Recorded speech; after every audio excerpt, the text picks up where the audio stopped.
On phone Proscanify tutorial. To get started, subscribe to the app and complete the payment process. It's quick and easy, and once that's done, you'll be ready to scan.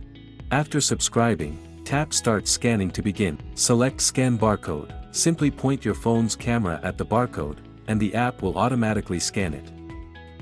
Once the barcode is scanned, the app will display a list of related products. From here, you can tap on the product to view detailed information.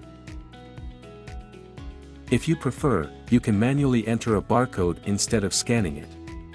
The app will still pull up the product's price, variance, and inventory information in the same way. Should you decide to stop using the service, you can easily unsubscribe by clicking the unsubscribe button and follow the steps. On laptop Proscanify tutorial.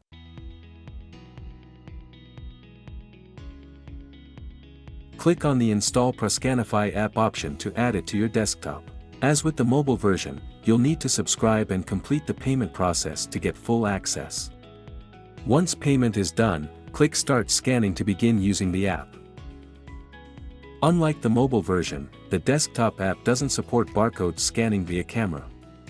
Instead, you'll need to manually enter the barcode number to retrieve the product information. After entering the barcode, you'll see a list of products. Just click on the product to view important details like the price, available variants, the inventory count. Should you decide to stop using the service, you can easily unsubscribe by clicking the unsubscribe button and follow the steps. Proscanify simplifies inventory management across both mobile and desktop. Try it today for a seamless experience.